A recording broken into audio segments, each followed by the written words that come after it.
Today we're going to do 9F, angle sum of a quadrilateral. So that's on page 518 of your textbook. And the first thing I'm going to do is show you a little activity that they have in the textbook. So I'm just going to find my little picture. What I've drawn here is a quadrilateral and it's got four angles, A, B, C and D. And what I'm going to do is I'm going to tear up this quadrilateral like this so that I've got one angle on each piece, and then I'm going to put them all together like a little puzzle, joining those angles together, and we're going to see what happens. If I do that, and we can see this easy enough, and put them together, we can see all those angles end up going round for a whole revolution. So those corners, when we add them all up together, the four of them, it adds up to 360 degrees. That goes, there's an example in the textbook that talks about how to do that, but I just thought I'd show you. So we're going to do angle sum in a quadrilateral. So what is it? If we have a quadrilateral, any old four-sided figure, I should be using a ruler, naughty Miss Perkins. If I've got A, B, C and D, when I add them all up together, I get a total of 360 degrees. So it's just like for a triangle, they added up to 180. For a quadrilateral, they add up to 360. When we get to our next one, a pentagon, that's also got special value. That adds up to 520. There's lots of different ones as you go through. But for year 7, we're just going to do quadrilaterals, 360, and triangles, 180. So the sort of questions you'll have to do is one like this.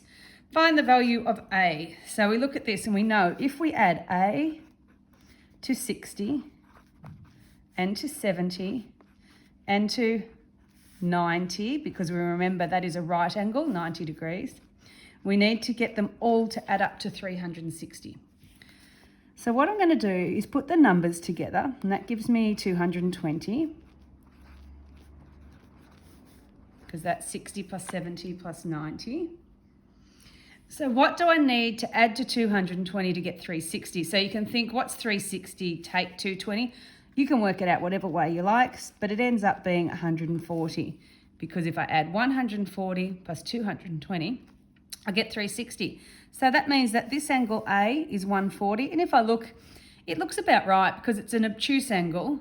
So it's, it's more than 90, but it's also less than 180. So let's look at example 2 here. So we've got A, 55, and we've got two angles here, and they have to all add to 360.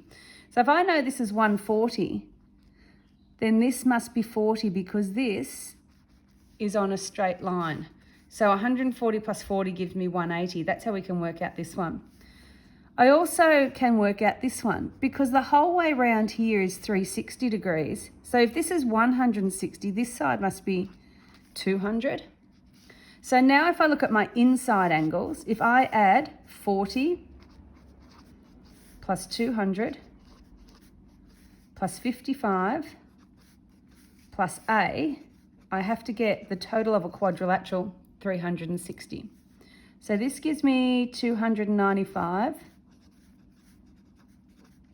So what do I add to 295 to get 360? I have to add 65 degrees to get that. So that's quite a tricky example, but I'd also like you to look at the examples in your textbook. You'll see them online, these ones here, and they'll actually talk through those examples as well as the ones I've done, and then you get to do some activities to help you out. And then today I'd like you to do some work from the textbook. So there's a list of the questions there. I'll also put them in the announcement. So you'll do those work in your workbooks and then you'll do the test at the end of that. So there's a little bit of extra work if you want to get a real challenge on some of these.